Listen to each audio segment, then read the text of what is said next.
शुभ आशीष बच्चों, आज की कक्षा में आपका स्वागत है। आज हम कक्षा 6 के सामाजिक विषय में भूगोल का अध्ययन करेंगे। आपकी पाठ्य पुस्तक पृथ्वी और हमारा जीवन का पाठ 10 मृदा, भारत, मृदा, वनस्पति एवं वन्य जीव का अध्ययन करेंगे। बच्चों, हमारा आज का प्रकरण है मृदा और भारत की वनस्पति। आज के पाठ में हम जानेंगे मृदा किसे कहते हैं, मृदा कितने प्रकार की होती है, मृदा का विस्तार कहाँ से कहाँ तक है, मृदा की विशेषताओं के बारे में हम जानेंगे। साथ ही साथ मृदा अपरदन और मृदा संरक्षण के बारे में भी हम चर्चा करेंगे। प्राकृतिक वनस्पति किसे कहते हैं, अर्थात प्राकृतिक वनस्पति क्या होती हैं और इनमें विविधता के क्या कारक हैं, इनके बारे में भी हम अध्ययन करेंगे।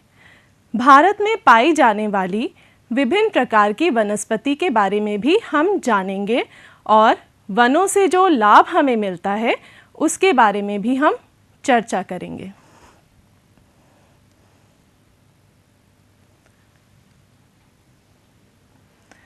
बच्चों, ये जो चित्र आप देख रहे हैं, ये चित्र मृदा का है, जिसे हम मिट्टी भी कहते हैं। मिट्टी कैसी होती है? कहीं ये कंकड़ से भरी होती है तो कहीं रेतीली होती है और कहीं चिकनी मिट्टी भी पाई जाती है। इसे हम अपने आसपास देखते हैं। साथ ही साथ बचपन में हमने मिट्टी के खिलौने बनाए भी होंगे और उनसे खेला भी होगा। मृदा को हम इंग्लिश में सॉइल भी कहते हैं। पृथ्वी की ऊपरी सतह पर पतली परत पाई जाती है महीन कणों की, जिसे हम मृदा या मिट्टी कहते हैं। इसमें महीन कणों के अतिरिक्त रेत, बजरी, कंकड़, पत्थर आदि भी पाए जाते हैं। इसके अतिरिक्त मृदा में पेड़ पौधे और जीव जंतुओं के सड़े गले अवशेष भी पाए जाते हैं, जिन्हें हम ह्यूमस या जीवांश कहते हैं। बच्चों, जिस मृदा में जितना ज़्यादा ह्यूमस होता है, जीवांश होता है, वह उतनी ही उपजाऊ होती है। मृदा अपरदन। मृदा अपरदन का अर्थ होता है मिट्टी के कटाव और उसके बहाव की प्रक्रिया को हम मृदा अपरदन कहते हैं, जिससे मिट्टी का उपजाऊपन कम हो जाता है। मृदा संरक्षण। मृदा अपरदन को रोकने के लिए और उसके उपजाऊपन को बढ़ाने के लिए हमें मिट्टी को संरक्षित करना चाहिए। हम मिट्टी को संरक्षित कैसे कर सकते हैं? वृक्ष लगा के, पेड़ लगा के हम मृदा को संरक्षित कर सकते हैं। आज के भाग में हम भारत में पाए जाने वाली विभिन्न प्रकार की मृदा को विस्तार से समझते हैं। भारत में पाई जाने वाली मुख्य मृदा हैं जलोढ़ मृदा, जिसे हम अंग्रेजी में अलूवियल सॉइल कहते हैं, काली मृदा, जिसे अंग्रेजी में हम ब्लैक सॉइल कहते हैं, लाल पीली मृदा, जिसे हम रेड येलो सॉइल कहते हैं, लैटराइट सॉइल, अंग्रेजी में भी हम इसे लैटराइट सॉइल कहते हैं, मरुस्थलीय मृदा, इसे हम डेजर्ट सॉइल कहते हैं, पर्वतीय मृदा को हम माउंटेन सॉइल कहते हैं। आइए इन विभिन्न प्रकार की मृदा को भारत के मानचित्र पर समझते हैं।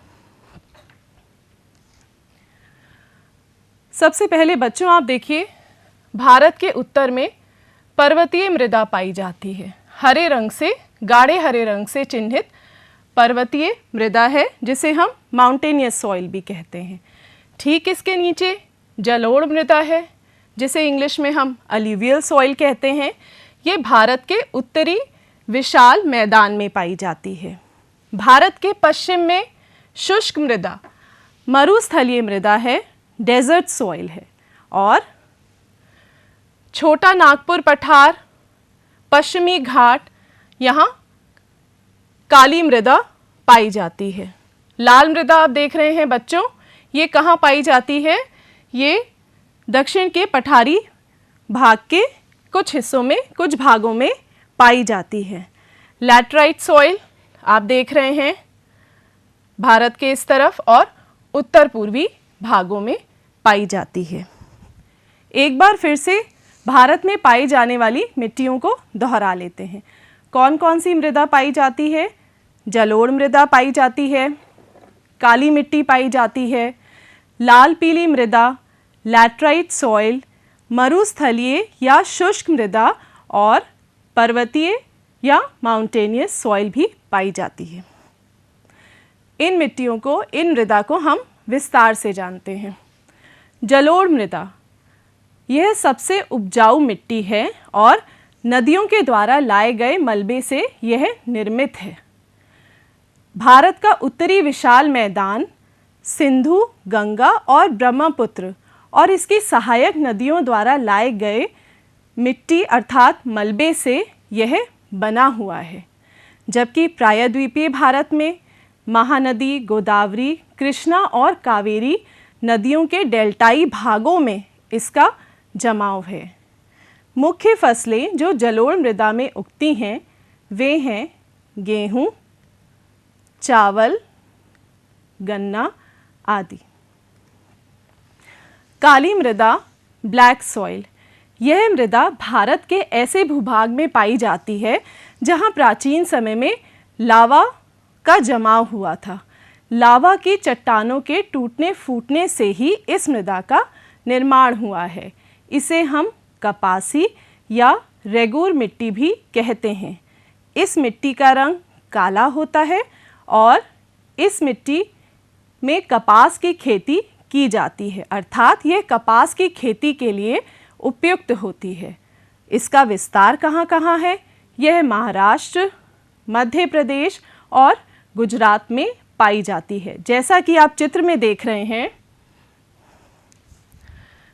यह काली मिट्टी है और कपास की खेती के लिए काली मिट्टी उपयुक्त है। लाल पीली मृदा, जिसे हम अंग्रेजी में रेड येलो सॉइल कहते हैं, प्रायद्वीपीय पठारी भागों में पुरानी चट्टानों के टूटने फूटने से इसका निर्माण होता है। इनका रंग लाल पीला होता है। गर्म और सूखे भागों में पाए जाने के कारण यह कम उपजाऊ होती हैं, लेकिन उर्वरकों, खाद एवं सिंचाई की मदद से इनमें अच्छी फसलें उगाई जा सकती हैं। कैसे अच्छी फसलें उगाई जा सकती हैं? सिंचाई का प्रयोग करके और खाद का प्रयोग करके।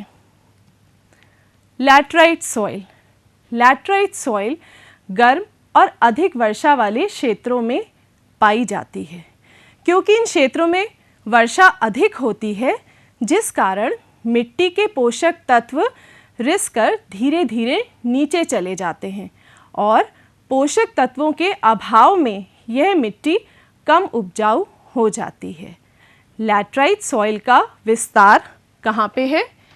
यह केरल के मालाबार, पश्चिमी घाट, छोटा नागपुर पठार और भारत के उत्तर पूर्वी राज्यों में पाई जाती है। जैसा कि आप देख रहे हैं स्लाइड में, चाय, कॉफ़ी, काजू आदि की बागाती कृषि लैटराइट सॉइल में की जाती है। मरुस्थलीय या शुष्क मृदा, जिसे हम इंग्लिश में डेजर्ट सॉइल कहते हैं, यह कम वर्षा वाले क्षेत्रों में पाई जाती है। यह राजस्थान के पश्चिमी भाग और गुजरात के कुछ भागों में पाई जाती है। मरुस्थलीय मृदा रेतीली होती है और नमकीन होती है। इसमें नमी की कमी होती है।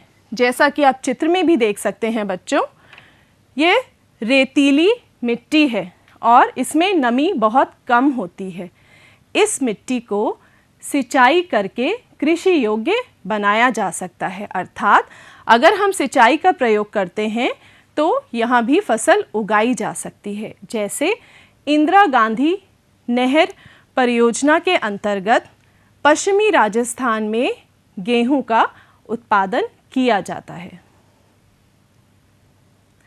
पर्वतीय मृदा, माउंटेनियस सॉइल। आप देख सकते हैं बच्चों, ये चित्र पर्वतों का है और यहाँ पे जो मृदा दिख रही है इसे हम पर्वतीय मृदा कहते हैं। यह पर्वतीय और पहाड़ी भागों में पाई जाती है। अगर हम पहाड़ों की ढालों पे देखें तो मृदा की पतली परत, मिट्टी की पतली परत होती है, और अगर घाटियों में देखें, पर्वतों की घाटियों में देखें तो मिट्टी की मोटाई बहुत अधिक होती है। इसी मृदा पर पर्वतीय वन भी पाए जाते हैं और कहीं कहीं सीढ़ीदार खेती भी की जाती है। वनस्पतियाँ। भारत में पाई जाने वाली विभिन्न मृदा को जानने के बाद हम वनस्पतियों के बारे में जानते हैं। आपने अपने आसपास पेड़, पौधे, घास, झाड़ियाँ आदि देखी होंगी। कुछ पेड़ बड़े होंगे जैसे आम का पेड़, नीम का पेड़। कुछ पौधे छोटे होंगे जैसे गुलाब का, गेंदा का, बेला आदि के पौधे। कुछ पेड़ आपने ऐसे देखे होंगे जहाँ टहनियाँ कम पाई जाती हैं, पत्ते भी कम होते हैं जैसे नारियल का। इसी प्रकार बच्चों, ये जो पेड़, पौधे, घास और झाड़ियाँ, जैसा कि आप चित्र देख रहे हैं, पेड़ हैं, झाड़ी है, घास हैं, जब ये समूह में और एक निश्चित क्षेत्र में पाए जाते हैं तब हम इन्हें वनस्पति कहते हैं और अंग्रेजी में वेजिटेशन कहते हैं। एक बार फिर से दोहरा लेते हैं। पेड़, पौधे, झाड़ियाँ, घास, जब ये समूह में और एक निश्चित क्षेत्र में पाए जाते हैं तो हम इन्हें वनस्पति या वेजिटेशन कहते हैं। अब हम जानेंगे प्राकृतिक वनस्पति किसे कहते हैं। ये तो हमने जान लिया कि पेड़, पौधे, घास और झाड़ियों को वनस्पति कहते हैं, परंतु प्राकृतिक वनस्पति वो होती है जो मानव की सहायता के बिना उगती है। आपने देखा होगा पर्वतों पे, पहाड़ों पे, कई जगह पेड़ पौधे अपने आप ही स्वतः उग जाते हैं, तो वे वनस्पतियाँ प्राकृतिक वनस्पति होती हैं जो मानव की सहायता के बिना उगती हैं। भारत में जलवायु, मिट्टी, तापमान और वर्षा के कारण बहुत विविधता है, जिसके कारण भारत में विभिन्न प्रकार की वनस्पतियाँ पाई जाती हैं। जैसे कि आप जानते हैं कि भारत एक विशाल देश है। यहाँ जलवायु में भी विभिन्नता है, मिट्टी अलग अलग क्षेत्रों में अलग अलग प्रकार की मृदा पाई जाती है, तापमान में भी विविधता है और वर्षा भी विविधता का एक कारक है, जिसके कारण विभिन्न प्रकार की प्राकृतिक वनस्पतियाँ पाई जाती हैं।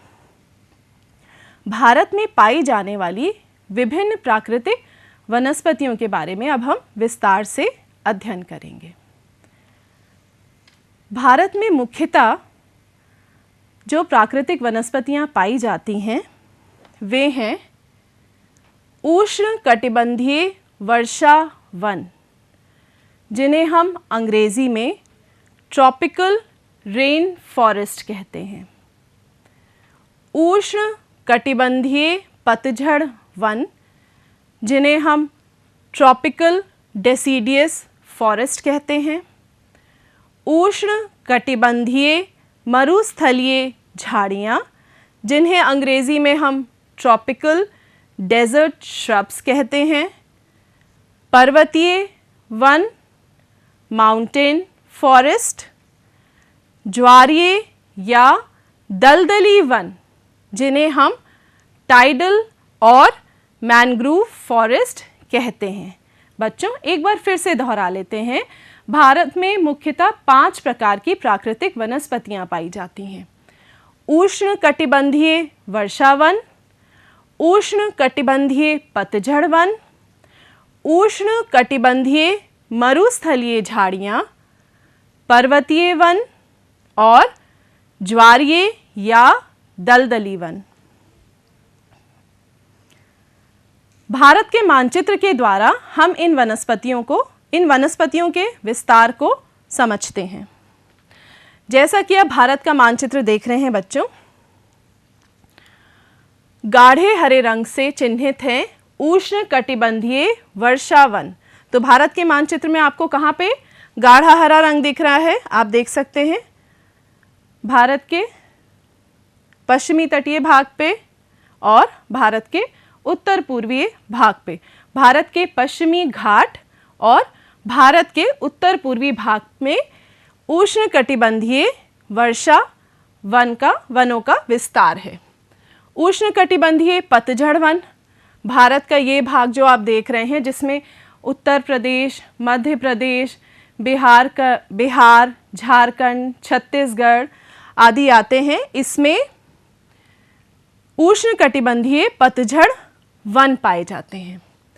पीले रंग से चिन्हित जो है मानचित्र पर, यह पर्वतीय वन है, माउंटेनियस फॉरेस्ट है। और ज्वारीय या दलदलीय वन आप देख सकते हैं गुजरात के कुछ भागों में और यहाँ डेल्टाई भागों में पाए जाते हैं। उष्ण कटिबंधीय मरुस्थलीय झाड़ियाँ भारत के पश्चिमी राज्यों, मुख्यतः राजस्थान, गुजरात, पंजाब, हरियाणा और दक्षिणी पठारी भागों के कुछ भागों में इनका विस्तार है। ये जो आखिरी में आप कॉलम देख रहे हैं बच्चों, जिसमें वृक्ष बने हुए हैं और मानचित्र पे जो आपको ये वृक्ष दिख रहे हैं हरे रंग के, ये सघन वन क्षेत्र को चिन्हित करते हैं। तो भारत के मानचित्र पर जहाँ पे आप पेड़ देख रहे हैं, हरे रंग के वृक्ष चिन्हित देख रहे हैं, ये भारत के सघन वन क्षेत्र को चिन्हित करते हैं।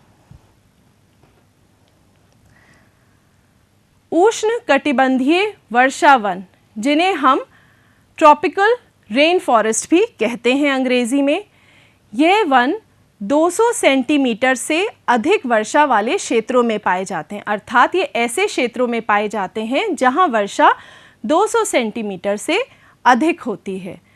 देश के पश्चिमी घाट और उत्तर पूर्वी राज्यों में इनका विस्तार है। ये वन बहुत घने होते हैं और ऊंचे होते हैं, जिस कारण सूर्य का प्रकाश नीचे ज़मीन तक नहीं पहुंच पाता और इन वनों के वृक्ष अपनी पत्तियां वर्ष भर अलग अलग समय पर गिराते हैं, जिस कारण यह वृक्ष हरे भरे नज़र आते हैं और इन्हें सदाबहार वन या एवरग्रीन फॉरेस्ट भी हम कहते हैं। इन वनों के मुख्य वृक्ष हैं महोगनी, एबोनी, रबड़, रोजवुड आदि। चित्र जो आप देख रहे हैं बच्चों, यह rain forest, tropical rain forest, उष्ण कटिबंधीय वर्षा वन का चित्र है। आप देख सकते हैं जितने भी वृक्ष हैं ये बहुत ही घने हैं और बहुत सघन हैं। उष्ण कटिबंधीय पतझड़ वन, ये वन ऐसे क्षेत्रों में पाए जाते हैं जहां वर्षा सामान्यतः 100 से 200 सेंटीमीटर के बीच में होती है और इनका विस्तार मध्य प्रदेश, उत्तर प्रदेश, बिहार, झारखंड, छत्तीसगढ़, ओडिशा और महाराष्ट्र के कुछ भागों में ये पाए जाते हैं। ये वन कम घने होते हैं, जैसा कि आप चित्र में भी देख सकते हैं। उष्ण कटिबंधीय पतझड़ वन डेसिडियस फॉरेस्ट कम घने हैं और ये अपनी पत्तियां एक निश्चित समय पर, अर्थात ग्रीष्म ऋतु में, अधिकांशतः ग्रीष्म काल में, ग्रीष्म ऋतु में ये अपनी पत्तियां गिराते हैं, जिस कारण इन्हें मॉनसूनी वन या मॉनसून फॉरेस्ट कहते हैं। इनके मुख्य वृक्ष हैं सागौन, साल, आबनूस, पीपल, नीम, चंदन, शीशम, शहतूत आदि।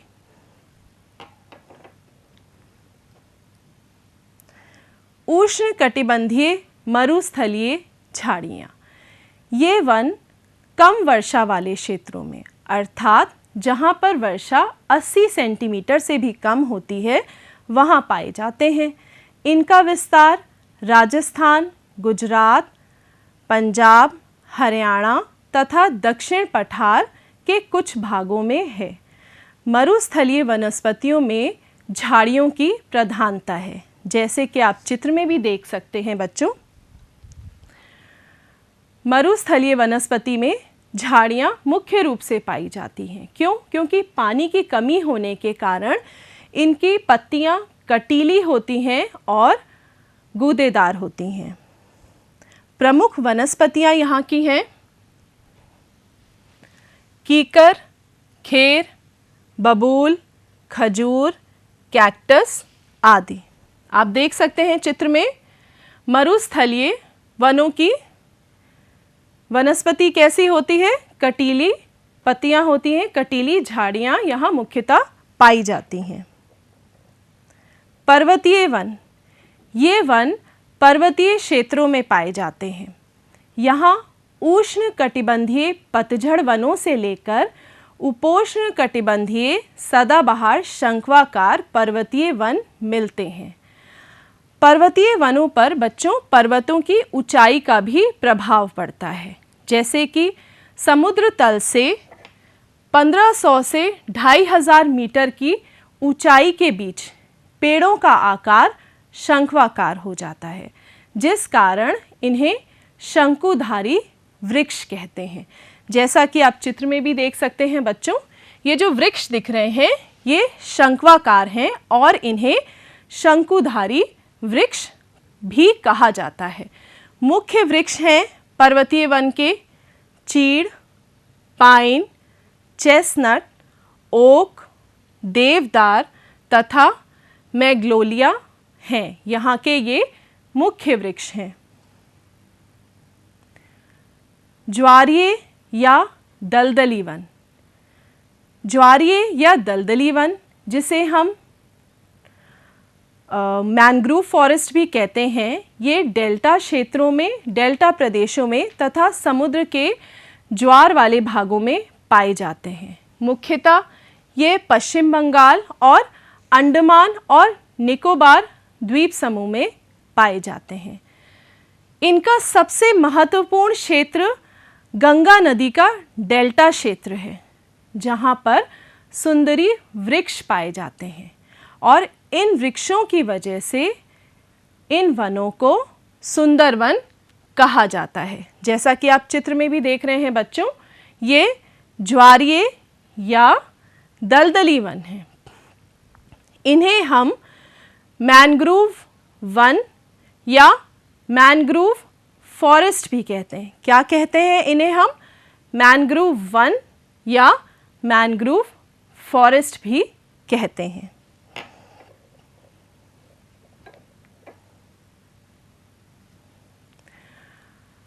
वृक्षों की उपयोगिता। बच्चों, जैसा कि हम जानते हैं कि पेड़ पौधों से हमें बहुत लाभ होता है। आइए एक बार देखते हैं कि पेड़ पौधों से हमें क्या लाभ होता है। वृक्षों से हमें ऑक्सीजन मिलती है, जो कि श्वसन के लिए, मनुष्यों के लिए बहुत आवश्यक है। मिट्टी को बांध के रखते हैं पेड़, और पेड़ हमें फल देते हैं। साथ ही साथ मधुमक्खियाँ पेड़ पौधों के फूलों से रस लेकर हमें शहद देती हैं और पशुओं के लिए चारा मिलता है। साथ ही साथ कई जानवरों का घर होते हैं ये वृक्ष। पेड़ों से हमें इमारती लकड़ी मिलती है और इस लकड़ी से हम आश्रय घर बनाते हैं, खेल का सामान और फर्नीचर बनाते हैं। वृक्षों से हमें दवाइयाँ भी प्राप्त होती हैं। बहुत सारी औषधियाँ मिलती हैं जिनसे दवाइयाँ बनती हैं। गोंद मिलती है और रबड़ भी मिलता है, अर्थात वृक्ष हमारे लिए बहुत उपयोगी हैं। आइए वृक्षों की उपयोगिता के बारे में एक बार और जानते हैं। अनेक उद्योग चलाने के लिए वृक्षों से हमें कच्चा माल मिलता है, जैसे कागज़ उद्योग, साबुन उद्योग, दिया सिलाई उद्योग आदि। वृक्ष वायु को शीतल रखते हैं और मिट्टी को नम रखते हैं। यह मिट्टी की जड़ों को बांध कर रखते हैं और मृदा के अपरदन को रोकते हैं। वृक्षों की वजह से बाढ़ को भी रोका जा सकता है और वृक्ष वर्षा करने में भी सहायता प्रदान करते हैं। मैंग्रोव वन समुद्र तटों को स्थिर रखते हैं और उनकी रक्षा करते हैं। आज हमने जाना पृथ्वी की ऊपरी सतह महीन कणों से बनी हुई एक पतली परत है, जिसे पृथ्वी की ऊपरी सतह पर महीन कणों से बनी हुई एक पतली परत है जिसे हम मृदा या मिट्टी कहते हैं। हमने मिट्टी के मुख्य प्रकार जैसे जलोढ़, काली, लाल पीली मिट्टी, लैटराइट मृदा, मरुस्थलीय मृदा और पर्वतीय मृदा के बारे में जाना। हमने जाना प्राकृतिक वनस्पति वो वनस्पति होती है जो मानव की सहायता के बिना उगती है। और भारत में मुख्यतः कितने प्रकार की प्राकृतिक वनस्पति पाई जाती है बच्चों? 5 प्रकार की प्राकृतिक वनस्पति पाई जाती है। अभ्यास कार्य, हम एक अभ्यास कार्य करते हैं। अब सही विकल्प के सामने सही का चिन्ह लगाइए। बच्चों, जैसे कि आपने पाठ को अच्छे से समझ लिया है, यह अभ्यास कार्य आप स्वयं करेंगे पाठ को एक बार दोहराने के बाद। प्रोजेक्ट कार्य, भारत के रिक्त मानचित्र पर, जैसे कि आप भारत का रिक्त मानचित्र देख रहे हैं, जलोढ़ मृदा और काली मृदा के विस्तार को अलग अलग रंगों से दर्शाइए। आप जलोढ़ मृदा को और काली मृदा के विस्तार को भारत के मानचित्र पर दर्शाएंगे और अलग अलग रंगों का प्रयोग करेंगे। भारत के रिक्त मानचित्र पर उष्ण कटिबंधीय सदाबहार वन, जिन्हें हम ट्रॉपिकल रेन फॉरेस्ट भी कहते हैं, और पतझड़ वन के क्षेत्रों पर छायांकित करेंगे। अर्थात आप भारत के मानचित्र पर उष्ण कटिबंधीय सदाबहार वन और साथ साथ पतझड़ वन के क्षेत्रों को भी छायांकित करेंगे। बच्चों, आशा करती हूँ आपको आज का पाठ अच्छे से समझ में आया होगा और आप इस पाठ को एक बार अपनी पुस्तक से दोहरा भी लेंगे। साथ ही साथ जो अभ्यास कार्य और प्रोजेक्ट कार्य मैंने आपको दिया है, इसे आप अपनी उत्तर पुस्तिका में भी करेंगे। अगले भाग में हम एक नए पाठ के साथ मिलेंगे। तब तक के लिए बच्चों धन्यवाद। आप लोग खूब आगे बढ़िए और रोज़ जीवन में कुछ नया सीखिए। धन्यवाद।